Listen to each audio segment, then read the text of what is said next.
गुरुदेव, आपके चरणों में बार बार प्रणाम। गुरुदेव, आपके सत्संग से के प्रभाव से मन को मना भी लेता हूं और मन मान भी लेता है, बट फिर भी भटका देता है। अर्थ को लेकर एक दुविधा सी बनी रहती है कि पैसा खुदा नहीं है पर खुदा से कम भी नहीं है, ऐसा मन में रहता है। महाराज जी, सोच से बाहर कभी परमार्थ में नहीं चल सकते कभी नहीं चल सकते।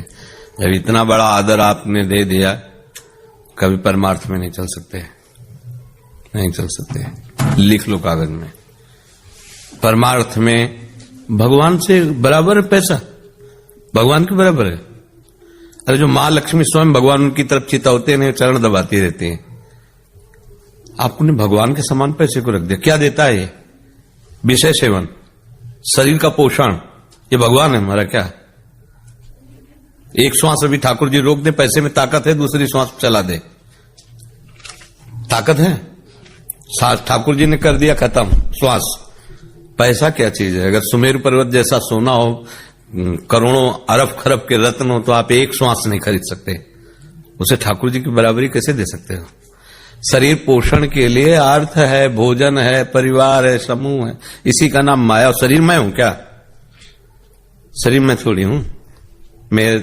मेरा स्वरूप तो भगवान का अंश है ना। वो पैसे से चलता है क्या? शरीर के लिए जो आवश्यक सामग्री है वो भगवान अपने आप सबको देते हैं। तुम तो मनुष्य हो, तुम तो करते हो, इसलिए अहंकार तुम्हें कि मैं करके कमा रहा हूं। कितने से सृष्टि में जीव हैं जिनको भगवान ही तो केवल भरण पोषण करते हैं। अनंत जीव हैं।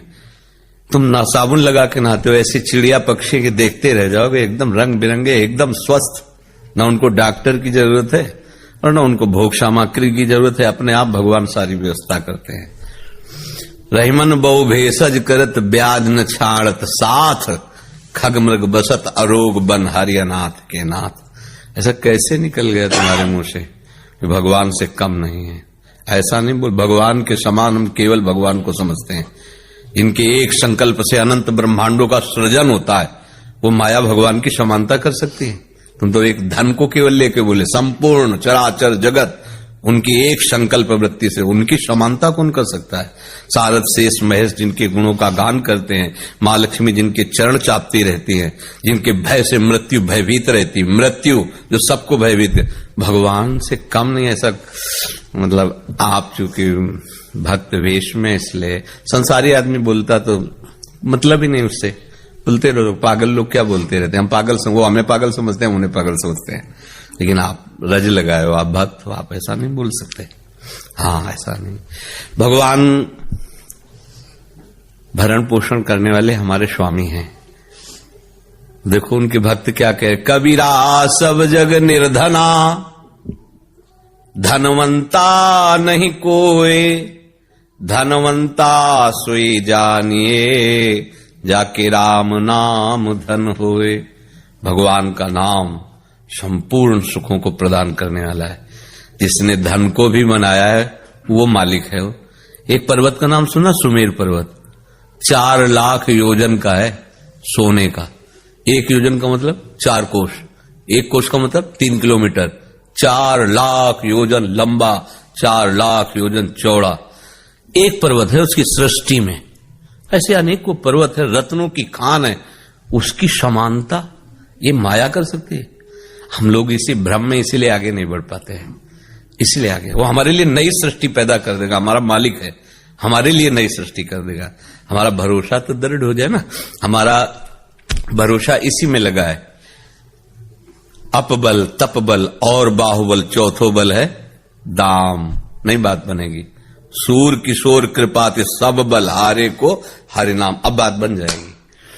अगर धन भगवान से कम नहीं है तो मेरी शांति हो जानी चाहिए हृदय में, क्योंकि भगवान के समान है ना। आज तक किसी एक व्यक्ति का नाम लो जिसके पास धन उसकी इच्छा के अनुसार आ गया हो और वो कह रहा हो अब कछु नाथ न चाहे मोरे। एक व्यक्ति इतिहास में बता दो। प्रगट में तो बात ही क्या है, इतिहास में सिकंदर जब गया था ना, तो उसने ऐसे अपने 100 से हाथ निकलवाने के लिए आज्ञा की थी, जब मैं मरूं तो ऐसे हाथ करके जाए कि वो सिकंदर जो कहीं पराजित नहीं हुआ, सांप को लूटने वाला, वो लूट के जा रहा है, कुछ नहीं ले जा रहा है। क्या है? ऐसी बुद्धि रखने से हम फिर भगवान के मार्ग में आगे नहीं बढ़। कुछ ले मस्त रहो, पारस मणि है तो सोने की जरूरत नहीं, लोहा छुआ दो सोना बन जाएगा। भगवान है तो अनंत ब्रह्मांडों का सृजन करने वाले हैं, उनके समान। तो अभी चूंकि अपने लोग बच्चे हैं, अभी ज्ञान नहीं है, अवस्था शरीर की हो गई होगी, लेकिन बुद्धि तो बच्चा ही है ना। बच्चा जैसे खिलौनों से इतना प्यार करता हो, कहता है कि माता पिता को मैं छोड़ सकता हूं, खिलौने नहीं छोड़ सकता। लेकिन आखिरी बात अगर केवल खिलौने ही देकर उसे अलग कर दिया जाए तो उन्हीं खिलौनों को फोड़ डालेगा और भाग के मां की गोद में बैठेगा। वो कुछ क्षण के लिए अपने राग को नहीं संभाल पाता तो कहता मैं खिलौना नहीं दूंगा, मैं मम्मी पापा को छोड़ सकता हूं। लेकिन थोड़ी देर बाद जब उसका राग खत्म होगा तो उसी खिलौने को तोड़ के भाग के मम्मी पापा की गोद में जाएगा। हमारे मम्मी पापा है भगवान, ये सब खिलौना है।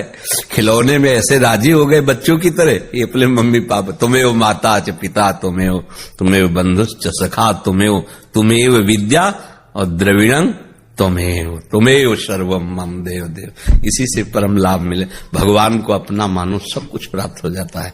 जो शरीर यात्रा के लिए चाहिए ना, वो सब व्यवस्था कर देते हैं। वो अखिल लोगों की, उनके पास व्यवस्था की कमी, ऐसे व्यवस्था होती है, उनको कारीगर की थोड़ी जरूरत होती है व्यवस्था के लिए। भगवान ने जब सृष्टि बनाई तो किसी को उनको सहयोग की थोड़ी जरूरत है। वही ब्रह्मा बन गए, वही विष्णु बन गए, वही महादेव बन गए, वही चराचर जगत अपने आप से अपने आप में। मान लो कुम्हार है तो चाक है, और कुम्हार है मिट्टी है, तीन अलग हो गए। फिर वो पात्र निर्माण करता है। इसमें भगवान अपने आप से अपने आप का विस्तार कर दे, दूसरा कोई है ही नहीं। जब ज्ञान होगा आपको तो ये दिखाई देगा, जैसे गोस्वामी जी को दिखाई दे रहा सी राम में सब जग जानी, भगवान ही भगवान सब जगह है। लोकेश जी, गुरुदेव आपके चरणों में कोटि कोटि प्रणाम। गुरुदेव, मेरे मन में कुछ भाव आते थे, परंतु आपकी आज्ञा याद आती थी कि नाम जप और आज्ञा पालन करो तो गुरु के पास ही हो। परंतु गुरुदेव, कुछ दिन पहले एक एकांतिक वार्तालाप में आपने किन्हीं साधक के प्रश्न के उत्तर में कहा कि हमारी नजरों में रहो, आते जाते रहो। जब हम देखेंगे कि ये सेवा में है तो तुम्हारे ऊपर हम शासन करेंगे, कि हम तुम्हारी गलतियों को प्रकाशित बताकर तुम्हें ठीक मार्ग पर चलाएंगे। गुरुदेव, मेरे मन में हमेशा ये भाव आते हैं कि आप मुझ पर शासन करके अपनी आज्ञा में चलाएं। दूर रहकर मुझे ये पूर्ण रूप से संभव प्रतीत नहीं होता, कृपया मार्गदर्शन करें। नहीं, अगर गुरु को मनुष्य समझोगे तो ये बात है। अगर गुरु को परमात्मा तत्व मानोगे तो अखंड मंडलाकारम व्याप्तमेन चराचरम। तुम जहां हो वही तुम्हारा गुरुदेव आसपास तुम्हें देख रहा है, तुम्हारी रक्षा कर रहा है, तुम्हारे हृदय में बैठा है, तुम्हारे बाहर बैठा हुआ है। गुरु को मनुष्य समझोगे तो मनुष्य एक देशी होता है और वो फिर रक्षा नहीं कर पाएगा। एक देशी एक देश में रक्षा कर सकता है, लेकिन सर्वत्र विराजमान जो गुरु को मानता है वही सुरक्षित रहता है। आप जहां भी हो गुरुदेव के सामने कोई भी गलत काम करने के पहले देखो कि गुरुदेव विराजमान, जड़ में, चैतन्य में, सब में गुरुदेव विराज। तभी तो वास्तविक गुरुदेव का आप पूजन कर रहे हैं, गुरुदेव की आप महिमा को जान रहे। नहीं तो फिर गुरुदेव कमरे में बैठे एक देशी है तो बात नहीं बनेगी। अखंड मंडलाकारम व्याप्तमेन चराचरम तत्पदम दर्शितमेन तस्मै श्री गुरुवे नमः। और कुछ बातें बच्चा ऐसी होती है कि जो सामने वाले के अनुसार उत्तर दिया जाता है, वो सबके लिए नहीं हो सकता। अब जैसे मेडिकल स्टोर में दवाइयां आई हैं, लेकिन डॉक्टर एक ही बुखार है लेकिन अलग अलग पावर की दवाई देगा, अलग अलग। अब कह दो वो टेबलेट सूख दिया, हमको भी तो नहीं है, उसके मन के अनुसार चलो, अपने नहीं। ऐसे मानो किसी उपासक को देख रहे हैं, उस समय हमारे अंदर स्फुरणा हो रही, ऐसा ही इसको उपदेश देना है। अब वो सार्वजनिक नहीं होगा, केवल उस व्यक्ति की अवस्था स्थिति के कारण उसको उपदेश दिया जाता है। ये बात समझ। जैसे हम तो मतलब प्रश्नकर्ता की स्थिति देखकर कहते हैं जरूरी नहीं कि आप तिलक लगाइए, जरूरी नहीं कि आप कंठ बांधिए। अगर परिवार में विरोध होता है, झगड़ा होता है, मत कीजिए, राधा राधा बोलिए। अब ये सिद्धांत तो नहीं हो गया ना, ये पर्सनल उसके लिए उपदेश, उसकी परिस्थिति के कारण उपदेश है। ऐसे कई उपदेश होते हैं जो परिस्थिति के कारण उसके लिए केवल होते हैं, सार्वजनिक नहीं होते। तो ऐसे प्रश्न अगर अपने दिमाग में हो तो उत्तर ले लेना चाहिए। हमें देखना है हमारे योग्य क्या है, हमारे लिए क्या आदेश है। उसके लिए ऐसा आदेश तो ऐसा तो नहीं कि उसके जैसा ही मेरे को आदेश है। अगर वो सार्वजनिक है तो बात अलग है, अगर पर्सनल उपदेश है। अब यहां सार्वजनिक उत्तर कम, पर्सनल उत्तर होते हैं। जैसे आप प्रश्न कर रहे हैं तो आपकी तरफ देखा, आपकी स्थिति क्या है, आपकी भावना क्या है, उसके अनुसार उत्तर। वहां जो बोलते हो सार्वजनिक बोलते हैं। सत्संग हो रहा है, किसी का प्रश्न नहीं, वो सार्वजनिक है, सबका बराबर अधिकार है, उसको ग्रहण करो।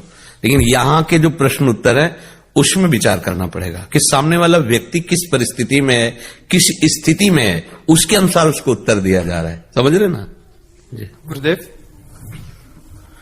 मैं आपकी आज्ञा से, आपकी कृपा से 3 महीने से वृंदावन वास कर पा रहा हूँ। गुरुदेव, मैं एक ब्रिजवासी परिवार के घर में किराए पे रहता हूँ। उनके घर में लड्डू गोपाल और अन्य देवी देवताओं का भी ठाकुर जी का भोग लगता है, तो क्या मैं उसे पाऊं कभी अगर वो दें तो? हाँ, ब्रजवासी भाव से पाइए, ठाकुर के प्रसाद भाव से नहीं। ब्रजवासी स्वयं भगवत स्वरूप है, उनका दिया हुआ बड़े बड़े संत पाते हैं, ऐसे पा लेना चाहिए। गुरुदेव, एक और प्रश्न है कि हमारी परंपरा में श्री राधा वल्लभ लाल जी की उपासना है। ये स्वरूप भगवान भोले बाबा ने अपने हृदय से प्रकट किया है। आपके सत्संग में हमने सुना है कि उनका प्रवेश हमारी सेवा में,